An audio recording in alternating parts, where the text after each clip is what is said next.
ভারতবর্ষের প্রাণ হচ্ছে তার ধর্ম। তাই আমাদের শাস্ত্র গ্রন্থ শ্রীমদ্ ভগবদ গীতার প্রথম শ্লোকে প্রথম লাইনে লেখা রয়েছে, ধর্মক্ষেত্রে কুরুক্ষেত্রে সমাবেতা যুজুৎসবঃ। ভেঙে দাও, গুড়িয়ে দাও, মানছি না, মানবো না, চলছে না, চলবে না, এই স্লোগান ভারতবর্ষের নয়। তাই তো একজন বিধায়ক নির্বাচিত হয়ে বন্ধিত মন্দির খুলে বললেন, আমি মন্দিরে প্রণাম করলাম। যত এরকম মন্দির আছে সেই মন্দিরগুলো খুলে দেব। আর একজন গর্ব করে হুঙ্কার দিচ্ছেন, 4 তারিখে বেলা 12টার পর ডিজে বাজবে, ডিজে বাজবে।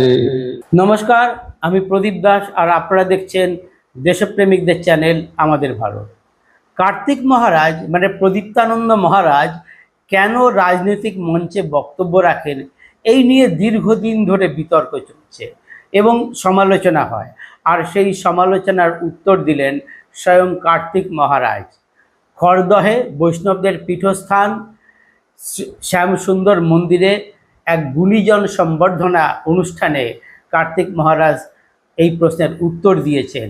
ওই অনুষ্ঠানে উপস্থিত ছিলেন খড়দহর নবনির্বাচিত বিধায়ক কৃষি বিজ্ঞানী কল্যাণ চক্রবর্তী এবং আসানসোল উত্তরের বিধায়ক কৃষ্ণেন্দু মুখোপাধ্যায়। আর সেই সভায় কার্তিক মহারাজ একদিকে কমিউনিস্টদের যেমন তুলোধনা করেন, তেমনি এই যে সনাতনপন্থী যারা এবার জয়লাভ করলেন তাদের সঙ্গে তৃণমূল কংগ্রেসের নেতৃত্বের মানসিকতাও তুলনা করেন। এদিন কৃষ্ণেন্দু মুখোপাধ্যায় বলেন যে তিনি যখন ভোটের টিকিট পেয়েছিলেন তখনই তিনি প্রতিজ্ঞা করেছিলেন তিনি জয়লাভের পর প্রথম যাবেন দুর্গা মন্দিরে, যে দুর্গা মন্দির গত কয়েক বছর ধরে তৃণমূল জামানায় বন্ধ করে দেওয়া হয়েছে, কারণ তার চারপাশে অন্য সম্প্রদায়ের মানুষের বাস। অথচ সেই দুর্গা মন্দির যুগ যুগ ধরে সেই দুর্গা মন্দিরে পুজো হয়ে আসতো, কিন্তু এই তৃণমূল জামানায় বন্ধ হয়ে গেছে।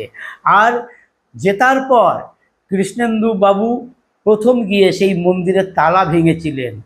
আর অন্যদিকে অভিষেক বন্দ্যোপাধ্যায় বলেছিলেন 4 তারিখের পর ডিজে বাজানো হবে। এই যে বৈপরীত্য, মানে তৃণমূল কংগ্রেসের সঙ্গে এই সনাতনপন্থীদের যে মানসিকতা, সেইটাও তিনি তুলে ধরেন। এবং কার্তিক মহারাজ পরিষ্কার বলেন যে এই সনাতনী এবং হিন্দুদের জন্য বড় বিপদ হচ্ছে এই বামপন্থীরা।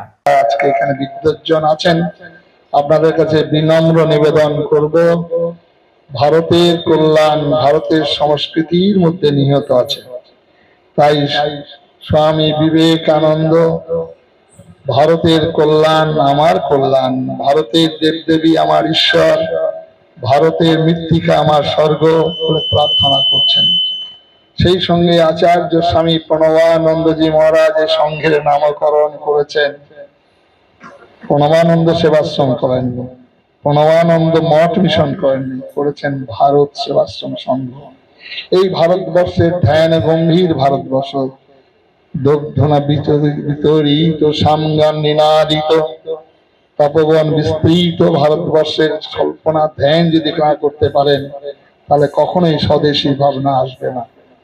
তাই তো সেদিন ঋষি বঙ্কিম চন্দ্র হিমালয়ের পাদদেশে পরিভ্রমণরত, তিনি দেখছেন এমনও তো কোথাও দেখেনি, সে তো বস্ত্র পরিহিত কিছু ব্রহ্মচারী, তারা উচ্চারণ করছেন বন্দে মাতরম, বন্দে মাতরম, এগিয়ে চলছেন।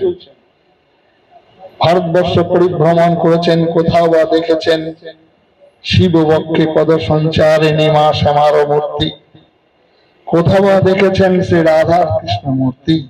এমনও তো মূর্তি দেখিনি যে মূর্তি নিয়ে বন্দে মাতরমের ধ্যান ও দর্শন করলেন।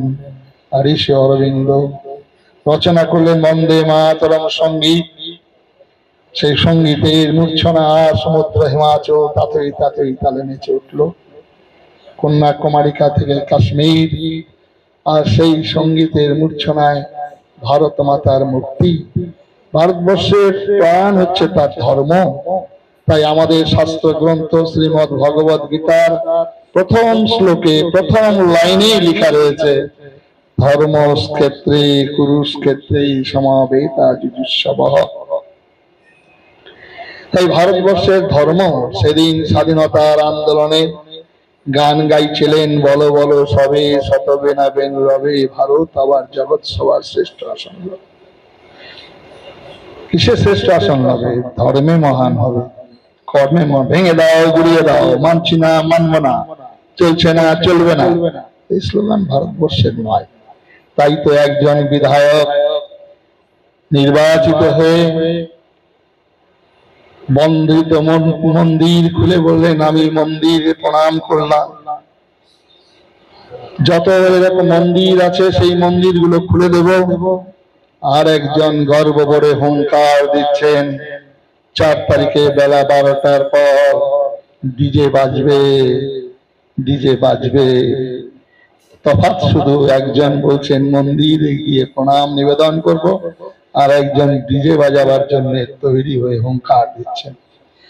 বাংলার এই নির্বাচিত সরকারের পূর্বে যদি ঠিক উল্টোটা হতো, তাহলে আজকে 1947 সালের দর্শন নব প্রজন্মের মানুষ আমরা দর্শন করতাম। কত মানুষের মৃত্যু হতো, কত দোকান কত বাড়ি আগুনে জ্বলতো, কত মা বোন লাঞ্ছিত হতো। এইরকম পবিত্র সময় আজকে স্বদেশ কল্যাণ মন্দিরের যারা সংকল্প গ্রহণ করছেন তাদেরকে অশেষ অশেষ ধন্যবাদ জানাবো। আসুন, ভারতবর্ষের যে প্রাণ ধর্ম, সেই ধর্মকে আমরা বুকে আঁকড়ে ধরে থাকবো। হাজার হাজার জন্ম জন্মান্তরের সুকৃতি সৌভাগ্য বসে আমরা এই মানব জীবন পেয়েছি, আর সেটা পুণ্যভূমি ভারতবর্ষে, আবার সেটা সনাতন ধর্মের আমরা জন্মগ্রহণ করেছি। সুতরাং সনাতন হিন্দু ধর্মের বার্তা আপনারা দিকে দিকে ছড়িয়ে দেবেন। স্বামী বিবেকানন্দ সেদিন চিকাগো শহরে দাঁড়িয়ে বলছেন, আমি এসেছি সর্বধর্মের জননী স্বরূপা, কোটি কোটি হিন্দু ধর্মের কোটি কোটি হিন্দু নরনারীর পক্ষ থেকে আপনাদের ধন্যবাদ জ্ঞাপন করিতেছি। বিবেকানন্দ বলছেন, আমি এসেছি সর্বাপেক্ষা প্রাচীন সন্ন্যাসী সমাজের পক্ষ থেকে আপনাদের কৃতজ্ঞতা জ্ঞাপন করিতেছি। বিবেকানন্দ বলেছেন, পৃথিবীর মনুষ্য গোষ্ঠীকে 2টি ভাগে বিভাজন করেছেন। কেউ বা ডেকেছেন হিদেন বলে, কেউ বা ডেকেছেন কাফের বলে। ভারতবর্ষে প্রান্ত থেকে একজন সন্ন্যাসী আহ্বান করছেন, শ্রীণন্তু বিশ্বে অমৃতস্য পুত্রা অজ ধমানি দিব্যানি তস্তহ বিদাহ মেতাং পুরুষ মহান্তম আদিত্য বর্ণন তমস পরস্ত্বা তমেব বিদিত্বা মৃত্যুমেতি নান্য পন্থা বিদ্যতে অনায়। স্বামী বিবেকানন্দ বলছেন, পৃথিবীর সমস্ত বিতাড়িত জাতি গোষ্ঠীকে যে দেশ আশ্রয় দান করেছেন, সে দেশের পক্ষ থেকে আপনাদেরকে ধন্যবাদ, অভিনন্দন, কৃতজ্ঞতা জ্ঞাপন করিতেছি। আসুন আমরা ভারতের সঙ্গে নিহিত হব। পৃথিবীর কোথাও যখন একটি জ্ঞান ও শিক্ষা প্রজ্বলিত হয়নি, ভারতবর্ষের সেই জ্ঞান ও বার্তা নিয়ে পৃথিবীর দিকে দিকে ছেয়ে গিয়েছিল। তাই তো ভারতবর্ষের একটি শিশু প্রার্থনা করেন, অসত মা সদ্গময় তমসো মা জ্যোতির্গময় মৃত্যুর্ময় অমৃতঙ্গময় আবির্ময়েদি। এ অন্ধকার থেকে আলোর পথে নিয়ে চলো, মৃত্যুলোক থেকে অমৃতলোকে নিয়ে চলো, এই প্রকাশ তুমি আমার মধ্যে প্রকাশিত হও। এই প্রার্থনা হচ্ছে ভারতবর্ষের প্রার্থনা। আসুন, আমাদের যে হৃদয় সম্রাট, হিন্দু হৃদয় সম্রাট বলে যাকে সম্বোধন করছেন, আমি খুব লজ্জিত দুঃখিত, বাংলার বুকের যিনি হৃদয় সম্রাট তিনি হলেন বাঙালির হিন্দুর হৃদয় সম্রাট ডক্টর শ্যামা প্রসাদ মুখার্জি। আজকে সেদিন যখন একটি বিধান, এক প্রধান, এক নিশানের বার্তা নিয়ে গিয়েছিলেন, ডক্টর শ্যামাপ্রসাদ মুখার্জির মৃত্যু রহস্য আজও আমরা জানতে পারলাম না। দুজন শ্রেষ্ঠ বাঙালি, একজন নেতাজি সুভাষ। এই নেতাজি সুভাষ, বাঙালি আমরা হিন্দুরা যে পাপ করেছিলাম তার ফল আমাদের ভোগ করতে হয়েছে এতদিন যাবৎ। কারণ নেতাজি সুভাষ যখন রেঙ্গনে বম্পিং হচ্ছে, একের পর এক আজাদ হিন্দ বাহিনীর ছেলেরা মারা যাচ্ছে, একটি ছেলের ক্ষত বিক্ষত, তার দেহ থেকে সমস্ত রক্ত ঝরে পড়ছে। ছেলেটিকে নিয়ে যাবে বিশ্রামাগারে। ছেলেটি বলছেন, আমি আমার সমস্ত রক্ত উজাড় করে দিয়েছি, এখন ভারত মা স্বাধীন হবে তো? এহেন নেতাজি তিনি মাতৃ মন্দিরে গিয়ে প্রার্থনা করছেন। যখন এলগিন রোড থেকে বেরিয়ে আসবেন ওই দুঃসময় আবার তিনি ফিরে গেলেন। দেবরক্ষী বলছেন, এইরকম দুঃসময় আপনি নেমে গেলেন, আবার ফিরে গেলেন কেন? তিনি বললেন, আমার সর্বক্ষণের সাথী জপের মালা আর মা চন্ডিকার মূর্তিটি আমি ছেড়ে এসেছিলাম। এহেন নেতাজি তিনি ধ্যানস্থ, প্রপন্নার্তি হরে প্রসীদ প্রসীদ মাত জগত অখিলস্য, প্রসীদ বিশ্বেশ্বরী পাহি বিশ্বম প্রার্থনা করছেন। এহেন নেতাজিকে বড় বড় ব্যাগ ঝুলিয়ে আমরা টাইগার কি কুর্তা গাধা টুপি পরিয়ে মিছিল করেছিলাম। পাপ তো পাপকে ছাড়বেন। তার মৃত্যুর জন্মদিন জানি, মৃত্যুর রহস্য আজও জানতে পারলাম না। আজকে স্বদেশী ভাবনার যারা আজকে এখানে এসেছেন, আপনারা ইতিহাস লিখুন, ইতিহাস পাবেন, নতুন ইতিহাস লেখা হবে। দেশটা স্বাধীন চক্র ঘুরিয়ে আর অসহযোগ আন্দোলনের মধ্যে দিয়ে দেশ স্বাধীন হয়নি। দেশ স্বাধীন হয়েছিল বিনয় বাদল সর্বশেষ নেতাজি সুভাষের আত্মত্যাগে। ইতিহাস লেখা হবে। সুতরাং আজকে সেই ইতিহাসের দায় দায়িত্ব যারা বিধায়ক যারা রয়েছেন, তারা বহু গ্রন্থ আছে, ডক্টর রমেশ চন্দ্র মজুমদার, যদুনাথ সরকার, তারা তো তারেশ্বরে বলেছেন, বিবেকানন্দ বলেছেন অনার্য আর আর্যের ব্যাপারটা। অনার্য এর গিরিপথ থাইবার থেকে এসে আমাদেরকে আর্যত্বে দীক্ষিত করেছে, মহা ভুল, মিথ্যা কথা। রামায়ণে মা সরস্বতী, মা সীতা রামচন্দ্রকে আর্য পুত্র বলে সম্বোধন করছেন। মহাভারতে সীতা দেবী আর্য পুত্র বলে সম্বোধন করছে পঞ্চ পাণ্ডবকে। সুতরাং আর্য সভ্যতা, আর্য সংস্কৃতি ভারতবর্ষেই ছিল। ব্যাবিলনীয় সভ্যতা, মিশরীয় সভ্যতা, গ্রিসীয় সভ্যতা বহু প্রাচীন হতে পারে ইতিহাসের পাতায়, পিরামিডের অন্তরালে। আজও যদি 10,000 বছর আগের কোন মানুষ আসেন, দেখবেন দেবী সুরেশ্বরী ভগবতী গঙ্গে ত্রিভুবন তারিণী তরঙ্গে। কোন যুগে কোন কালে দেবতার অসুরদের সংগ্রামে অমৃত কলস উঠেছিল, আর সেই ছুটে চলেছেন মানুষ আজও কুম্ভ মেলায়। আজও কুম্ভ মেলায় ছুটে চলেছেন। সেখানে কোনো পাইয়ে দেওয়ার রাজনীতি নয়। আজকে যেমন বিধায়করা বলছেন, সেখানে মানুষ ছুটে চলেছেন তার প্রাণের কিছু সন্ন্যাসী কুম্ভ মেলায় স্নান করে পুণ্য অর্জন করবেন। এটাই ভারতবর্ষ। সুতরাং আসুন, আজকে যারা রাজমন্ত্রে দীক্ষিত হয়েছেন, আমাদের ভারতবর্ষ, আমাকে বহু বলেছেন, কার্তিক মহারাজ আপনি রাজনীতির মঞ্চে দাঁড়াচ্ছেন কেন? আপনাদের উদ্দেশ্যে বলি, রাজনীতি হচ্ছেন ভারতবর্ষের শ্রেষ্ঠ নীতি। রঞ্জ ধাতু থেকে উৎপত্তি, রাজ কথাটা এসছে। ক্ষত্রিয় প্রায়তে ক্ষত্রিয়, কি থেকে ত্রাণ করবেন? অন্নস্থান, বাসস্থান, গৃহস্থান, বাসস্থান, তারপরে হচ্ছে চিকিৎসা, শিক্ষা, নিরাপত্তা। এটাই হচ্ছে রাজনীতি। নীতি কথাটা যখন আছে, সেখানে নীতি থাকে। যখন নচ রাজ্য নচ রাজা, যখন রাজ্য ছিল না রাজা ছিল না, নচ দণ্ড নচ দাণ্ডিক, যখন দণ্ড ছিল না দণ্ডদাতা ছিল না, কে রক্ষা করেছে? ধর্ম রক্ষতি রক্ষিত, ধর্ম রক্ষা করেছে। এটাই ভারতবর্ষ। তাই ভারতবর্ষের বিবেকানন্দ বলছে ভারতবর্ষের প্রাণ ধর্ম, ধর্ম দিয়ে শুরু, ধর্ম দিয়ে শেষ। আর সেই ধর্মের সংজ্ঞা দিতে গিয়েই বলেছেন আহার ও নিদ্রা, যেটা বলছিলেন আমাদের সঞ্জয় শাস্ত্রীজি মহারাজ, আহার ও নিদ্রা ভয়ে মৈথুনঞ্চ সামান্য এতৎ পশুভি নরাণাম ধর্মে হিতেশাম অধিক বিশেষ ধর্মেণ হীনা পশুভি সমান। এই ভারতবর্ষ, এই ভারতবর্ষের স্বাধীনতার আন্দোলনে সমাজনীতির ভিত্তিতে, অর্থনীতির ভিত্তিতে দেশ স্বাধীন হয়েছে বহু জায়গায়। ভারতবর্ষ স্বাধীন হয়েছে শ্রীমৎ ভগবত গীতাকে বুকে রেখে।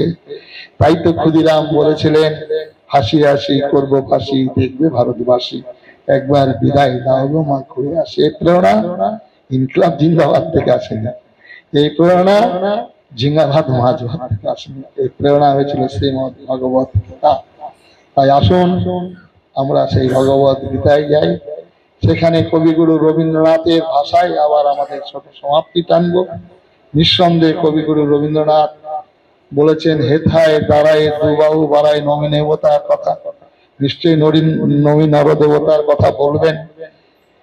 নিশ্চয়ই রবীন্দ্রনাথ বলেছেন মার অভিষেক এসো এসো তরা, মঙ্গল ঘট হয়নি যে ভরা, সবার পরশে পবিত্র করা তীর্থ নিরে, এই ভারতের মহামানব সাবরেকে নিঃসন্দেহে বলেছেন। কিন্তু এই কবিগুরু রবীন্দ্রনাথ 1905 সালের বঙ্গভঙ্গের আন্দোলন রোধ করেছিলেন কবিগুরু রবীন্দ্রনাথ। এই কবিগুরু রবীন্দ্রনাথ 1900 একটা বিশ্ব বৃক্ষ রোপণ হয়েছিল। আপনারা যারা এখানে আছেন গুণীজন, সেই বিশ্ব বৃক্ষর নামটা একটু বলতে পারলে আমি খুব ভালোবাসবো, খুব ভালো লাগবে আমার, যে আপনারা সেই বিশ্ব বৃক্ষটা হয়েছিল কত সালে? 1906 সালে একটা বিশ্ব বৃক্ষ রোপণ হয়েছিল। সেই বিশ্ব বৃক্ষতে প্রথমে জল দিতে হয় গাছ লাগালে, তারপরে সার দিতে হয়, তারপরে আলো বাতাস দিতে হয়, তবে তো গাছটা বড় হবে। রবীন্দ্রনাথের তখন দেখছেন যে গাছটা বিশ্ব বৃক্ষ রোপণ হলো, প্রথম জল দিলেন জওহরলাল নেহেরু, কি বললেন? Demand for Pakistan it is fantastic nonsense. সার দিলেন গান্ধীজি। মহাত্মা এটাকে অনেকে বিকৃতি করে, আমি সন্ন্যাসী তো এটা বলা যাবে না, আমি আর বলবো না বিকৃতি অক্ষরটা, আমি গান্ধীজি বললাম। তিনি বললেন it coming Pakistan shall come on my dead. সার দিলেন, এইবারে আবার জল আর হাওয়া না দিলে তো গাছটা তাড়াতাড়ি বড় হবে না, আলো বাতাস দিতে শুরু করলেন। কারা করলেন? আমাদের সব থেকে বাংলার বাঙালির চূড়ান্ত সর্বনাশ করছে এই দলটি। সেই দলটি হচ্ছে ভেঙে দাও ঘুরে দাও বাস। এই গাছটা বিরাট বৃক্ষ হয়ে গেল। তখন রবীন্দ্রনাথের মতো লোক, তিনি আর বললেন না দিবে আর নিবে মিলাবে আর মিলাবে, তিনি আর বললেন না দাঁড়িয়ে নবী নরদেবতার কথা, তিনি তখন কবিতা লিখলেন। সেই কবিতাতে আজও বাঙালিদেরকে স্মরণ করতে হবে। নাগিনীরা চারিদিকে ফেলেছে বিষাক্ত নিঃশ্বাস, শান্তি ললিত বাণী শোনাইবে ব্যর্থ পরিহাস, দানবের সাথে সংগ্রামের পরে প্রস্তুত হতে হবে ঘরে ঘরে, প্রস্তুত হতে হবে ঘরে ঘরে। এটা এখনো প্রস্তুত আমরা হইনি। আমাদের বিধায়ক মাননীয় স্মরণ করে দিয়েছেন এখনো 35%, এখনো 35%। দাঁত এবং জীব সহ অবস্থান, দাঁতগুলো সংঘবদ্ধ শক্তিশালী, তাই দাঁতের ফাঁকে জীব কখনো পড়লো না। কিন্তু দাঁত যখন নড়বে জীব বারবার করে আঘাত হানবে। তাই মা কালীর মন্দিরে বলি হয় পাঠার আর ভেড়ার, কোন মন্দিরে বাঘের আর সিংহের বলি হয় না। সেই জন্য আজকে বাঙালি সব জানতা গামছাওয়ালা বাঙালি, আমাদের এত জ্ঞান বিদ্যা বুদ্ধি শিক্ষায় দীক্ষায় আমরা শ্রেষ্ঠ ছিলাম, মাথা কখনো নত করেনি। আজকে অন্য প্রদেশে গেলে আজকে মাথা নত হয়ে যেত বাংলার জন্য। সেই বাংলার আজকে সুদিন আসছে, সুদিন এসেছে। তাই আপনাদের সবাইকে শ্রদ্ধা প্রণাম ঐতিহাসিক মন্দিরে দাঁড়িয়ে আজকে সংকল্প গ্রহণ করুন। আমাদের বাকি যে কাজ, সেই কাজ আমাদের করতে হবে হাতে হাত মিলিয়ে, ছাতি মিলিয়ে। আগামী দিনে আমরা সেই ভারতকে, যে স্বপ্নের ভারত দেখেছিলেন ঋষি অরবিন্দ, যে সোনার ভারতের কথা চিন্তা করেছেন স্বামী বিবেকানন্দ, যে ধ্যানের ভারতের কল্পনা করেছিলেন স্বামী প্রণবানন্দ, তাদের সেই বাণীকে সম্বল করে আমরা এবার এগিয়ে যাব সামনে। বাঙালি আবার আমরা সবার শ্রেষ্ঠ মাথা উঁচু করে দাঁড়াবার জন্য আমরা তৈরি হব আগামী দিনে। আর এই রকম আমরা গুণীজন বিধায়কদের আমরা নির্বাচিত করেছি, তারা গিয়ে বাংলার এই সমস্যার সমাধানে এগিয়ে আসবেন। সংকল্প গ্রহণ করুন, ঘুষ দেব না, ঘুষ নেবেন না। দুর্নীতি মুক্ত সমাজ করার জন্য সবাইকে এগিয়ে আসতে হবে। নমস্কার, সবাই ভালো থাকুন। নাম জানিয়ে আমার বক্তব্য শেষ করছি। এই অনুষ্ঠানে বক্তব্য রাখেন সন্ন্যাসী সঞ্জয় শাস্ত্রী। তিনি বলেন যে এবার বহু সাধু সন্ন্যাসীও প্রচারে নেমেছিলেন। কাকদ্বীপ থেকে একেবারে কোচবিহার পর্যন্ত বিভিন্ন সন্ন্যাসীরা তারা প্রচার করেছেন এবং নানা জায়গায় তারা গিয়ে মঠ মন্দিরে তারা এই প্রচার করেছেন। সঞ্জয় শাস্ত্রী নিজেও রাজ্যের বিভিন্ন জায়গায় প্রচার করেছেন এবং তিনি সেই প্রসঙ্গটাও তুলে আনেন যে প্রাক্তন মুখ্যমন্ত্রী মমতা বন্দ্যোপাধ্যায় এই কার্তিক মহারাজকে কতটা নীচ ভাষায় আক্রমণ করেছিলেন। আজ এমন একটা অচলায়তনের মধ্যে দিয়ে আমরা শ্বাস নিচ্ছিলাম। পূজ্যপাদ স্বামীজি, আমিও সঙ্গে কোথাও কোথাও ছিলাম। একেবারে সাগর থেকে পাহাড়, কাউকে লাঞ্ছনা দিতে বাদ রাখেননি রাজশক্তি। একজন রাজনৈতিক সর্বোচ্চ কর্ত্রী সারা বাংলার, তিনি যখন প্রকাশ্য সভামঞ্চ থেকে নাম নিয়ে বলেন বেলডাঙার অমুক আশ্রমের অমুক সাধু, তাকে আমি সাধু বলে মনে করি না, তিনি দাঙ্গা করান। কোন রকম কিছু বাদ দেননি। শেষ ব্রহ্মাস্ত্র, নারীর কলঙ্ক, তাও দিতে কুণ্ঠাবোধ করেনি। অনেক অত্যাচার, অনেক অবিচার, অনেক ব্যভিচার, পাপের ঘরা পূর্ণ হয়েছে। বাংলার মানুষ, বাংলার আপামর হিন্দু সমাজের কাছে আমরা ঝুলি পেতে নিজেদের অস্তিত্ব বাঁচানোর ভিক্ষা করেছিলাম। বাংলার মানুষ আমাদের কথায় বিশ্বাস করেছে। বাংলার গণদেবতা আমাদের উপর আস্থা রেখেছেন। যে বিপুল জনাদেশ খদ্দার মানুষ দিয়েছেন, কল্যাণবাবু বিভিন্ন সময় বিভিন্ন কারণে আমরা একে অপরের সংস্পর্শে এসেছি। পর্দার আড়াল থেকে যেখানে যেমন যেমন করার দরকার, আমি ব্যক্তিগতভাবেও বিভিন্ন মঠ মন্দিরে সম্পর্ক অভিযান করেছি।